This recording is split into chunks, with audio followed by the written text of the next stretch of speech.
Hi friends, నా పేరు శంకర్ గడ్డం and welcome to startup COE, the complete startup knowledge channel తెలుగులో. ఫ్రెండ్స్, మనం ఈరోజు స్టార్టప్ ఇండియన్ ఈకోసిస్టమ్ అనేది ఎక్కడ ఉందనేది మనం చూద్దాం. సో ఎందుకు మనకి ఈ స్టార్టప్ ఈకోసిస్టమ్ ఎక్కడ ఉందనేది మనం చూడాలి అనుకుంటే అసలు మనకి ఏ పాయింట్స్ని యాడ్ చేస్తే మోర్ వాల్యూ యాడ్ చేయాలనేది మనం తెలుసుకోవచ్చు అనమాట. సో మన Indian startup ecosystem global startup ఈకోసిస్టమ్స్తో కంపేర్ చేసుకుంటే ఆల్మోస్ట్ మనం 22nd ఉన్నాం, అంటే రీసెంట్ ర్యాంకింగ్స్ ప్రకారం. సో మన ఎకానమీ కనుక మనం అదర్ కంట్రీస్ ఎకానమీతో పోల్చుకుంటే మనం 5th లార్జెస్ట్ ఎకానమీ.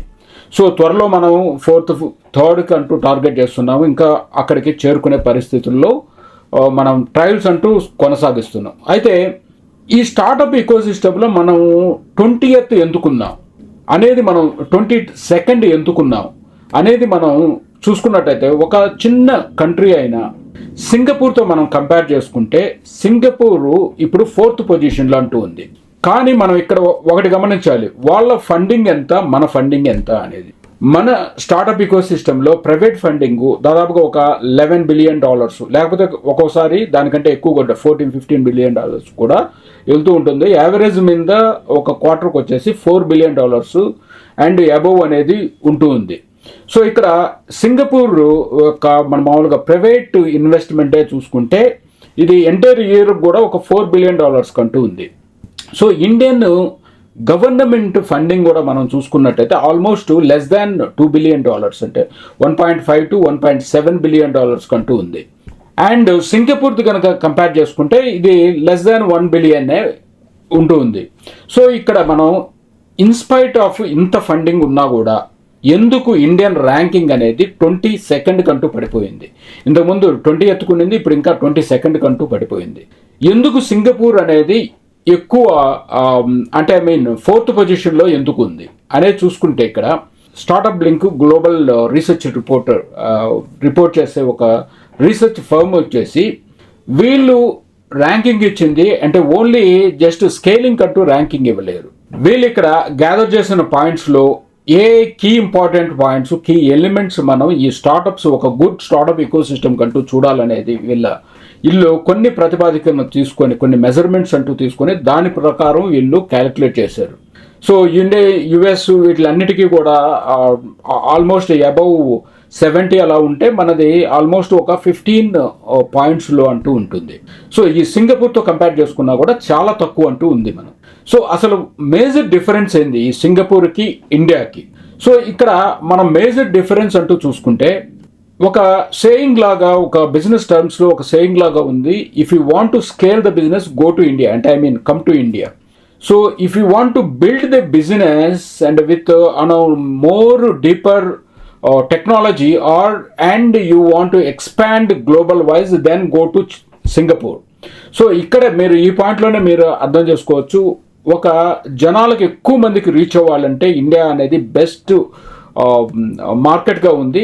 సింగపూర్లో ఎక్కువ డీప్ రీసెర్చ్డ్ టెక్నాలజీ అంటూ అక్కడ స్ప్రెడ్ అవుతుంది. అండ్ సింగపూర్కు ఉన్న ఒక బ్రాండ్ వాల్యూ తోటి వాళ్ళు గ్లోబల్ మార్కెట్ని ఈజీగా క్యాప్చర్ చేయగలుగుతున్నారు.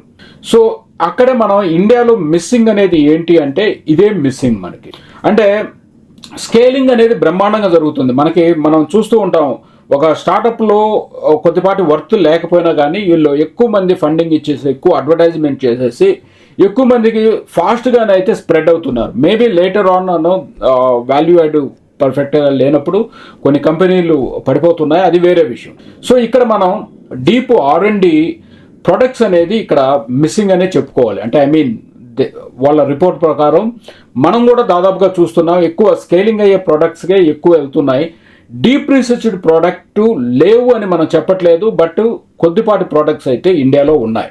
అండ్ గ్లోబల్ ప్రెజెన్స్ కంటూ మనం ఈ కొద్దిపాటి కంపెనీలే పెద్ద వాల్యూ యాడ్ చేసి, ఇక్కడ కొన్ని $1 బిలియన్ వర్త్ అయిన కంపెనీలు మాత్రమే ఎక్కువ, అంటే వాళ్ళు కూడా ఎక్కువ ఫండింగ్ మేము ఇట్లా స్ప్రెడ్ అవుతాం, మేము వరల్డ్ వైడ్గా మేము వెళ్తాం అని చెప్పని ఆ అమౌంట్ను తీసుకొని వచ్చేసి మేబీ బలవంతంగా పుష్ చేస్తున్నారు. కొందరు సక్సెస్ అయ్యారు, కొందరు సక్సెస్ కాలేదు.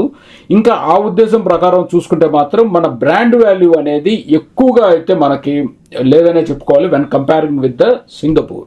సో ఇక్కడ మనం ఇది డిసడ్వాంటేజెస్ ఖచ్చితంగా కానీ అసలు చూడండి, మనకి స్కేలింగ్ అనే ఒక గొప్ప ఇది ఉంది. అంటే మనది $1.4 బిలియన్ పీపుల్ ఉన్నప్పుడు సింగపూరు కొద్దిమంది మెంబర్స్ తోటే వాళ్ళు ఎంతో వాల్యూ యాడ్ చేస్తున్నప్పుడు ఇక్కడ 1.4 బిలియన్ పీపుల్ స్కేలింగ్ అనేది ఒక ప్రోడక్ట్కి ఉండి అదే ప్రోడక్ట్ ఒక డీప్ టెక్నాలజీ ఇన్సైట్స్లోని ఒక డీప్ రీసెర్చ్డ్ ప్రోడక్ట్ గనుక అయితే ఎంతలాగా మన ఇకోసిస్టమ్ డెవలప్ అవుతుందో చూడండి. అండ్ సేమ్ టైము ఆటోమేటిక్గా అంటే ఒక డీప్ రీసెర్చ్డ్ ప్రోడక్ట్ ఒక క్వాలిటీ ప్రోడక్ట్ మనకు వచ్చినప్పుడు ఆటోమేటిక్గా మన బ్రాండ్ వాల్యూ అనేది పెరుగుతుంది. వరల్డ్ మార్కెట్లోకి ఈజీగా మనం ప్రతి ఒక్క చిన్న కంపెనీ కూడా వరల్డ్ మార్కెట్లోకి ఈజీగా ఎంటర్ అయ్యేదానికి అవకాశం ఉంటుంది. అప్పుడు మన ఇండియన్ ఇకోసిస్టమ్ ఆటోమేటిక్గానే నెంబర్ 1 పొజిషన్కి వెళ్ళిపోతుంది. ఎందుకంటే స్కేలింగ్ అనే ఒక ముఖ్యమైన ఇంగ్రీడియంట్ మన దగ్గర ఉంది కాబట్టి. అండ్ అడాప్టబిలిటీ ఇన్ ఇండియా అనేది చాలా ఎక్కువగా ఉంది కాబట్టి సో డెఫినెట్గా ఫ్యూచర్ ఎంటర్ప్రెన్యూర్స్ మీరందరూ కూడా వీటి మీద R&D మీద ఎక్కువగా కాన్సన్ట్రేషన్ చేయండి. సో ఇంకా చిన్నపాటి ఒక ప్రాబ్లమ్స్ అంటూ ఇండియాలో లేకపోలేదండి. అంటే సో నేను ఎందుకు ఎక్కువగా హైలైట్ చేయట్లేదు, బట్ ఈ ఓవర్ రెగ్యులేషన్ కానివ్వండి, బ్యూరోక్రసీ కానివ్వండి, and lack of support out side metros అంటే ఈ Tier 2, Tier 3 సిటీస్ నేను ఎన్నో వీడియోస్లో అంటూ చెప్పాను. ఇప్పుడు ఎక్కువగా కాన్సన్ట్రేషన్ చేయాల్సిందల్లా Tier 2, Tier 3 సిటీస్ అని.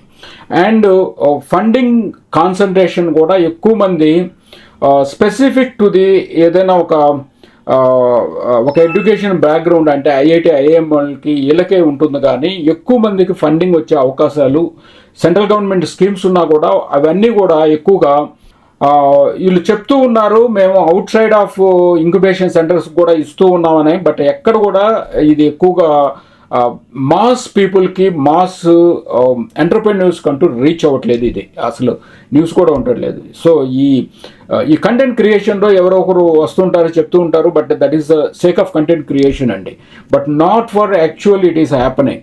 సో ఇంకా వచ్చేసి పాలసీస్ అండ్ ఎగ్జిక్యూషన్ గ్యాప్ అనేది చాలా ఉంటుంది. అంటే చెప్పటాలు చాలా అద్భుతంగా ఉంటున్నాయి, బట్ ఈ ఎగ్జిక్యూషన్లోకి వచ్చేందుకు మాత్రం మనం చాలా వెనుకబడే ఉన్నాం. ఈ ఎంటర్ప్రెన్యూర్స్లో కూడా ఫియర్ ఆఫ్ ఫెయిల్యూర్ అనేది ఉంటుంది కాబట్టి ఎక్కువగా ఈ అమౌంట్ని వాళ్ళ సొంత అమౌంట్ ఇనిషియల్గా పెట్టి ఈ R&D మీద ఎక్కువ పెట్టేసి వాళ్ళు ఒక క్వాలిటీ ప్రోడక్ట్ అంటూ అందిలేకపోతున్నారు. దీనికి కూడా ఒక full pledged government support without these incubation centres కానివ్వండి వస్తే మాత్రం చాలా వెల్ అండ్ గుడ్ అండి. సో ఇంక్యుబేషన్ సెంటర్స్ అనేవాళ్ళు నేను కూడా సెవెరల్ అప్లికేషన్స్ అంటూ ఇచ్చాను, but it got rejected. And మనకి అది 1-way కమ్యూనికేషన్గానే ఉంది కాబట్టి 2-wayలో అసలు why it is been rejected అనేది మనకి ఎవరికి కూడా చెప్పట్లేదు. సో ఎప్పుడు కూడా 1-way కమ్యూనికేషన్ ఉన్నంత వరకు మనం డెఫినెట్గా చెప్పుకోవచ్చు this is not a good way అని. And thank you so much. And మీరు కూడా మీ కామెంట్స్ ద్వారా దీనికి తెలియజేయండి. మీరు అసలు ఏమేమి మీకు ల్యాకింగ్ అనేది. ఈజీ ఆఫ్ డూయింగ్ బిజినెస్ కూడా మనం చెప్పుకుంటూ ఉన్నాం, మనది 64th ర్యాంకు. సో మీరు డెఫినెట్గా మీరు కామెంట్స్ అంటూ చేస్తూ ఉండండి. మీరు ఆ కామెంట్స్ ద్వారానే ఎవరైనా కూడా ఈ వీడియోకి వచ్చినప్పుడు ఆ కామెంట్స్ ద్వారానే అసలు ఎంతవరకు ఈ గవర్నమెంట్ సపోర్ట్ చేయాలి, ఎంతవరకు ఇప్పుడు సపోర్ట్ చేయట్లేదు అనేది తెలుస్తుంది కాబట్టి. And thank you so much. And please do subscribe, like, share and comment. And if you have any questions about the startup, and please do let me know. Thank you.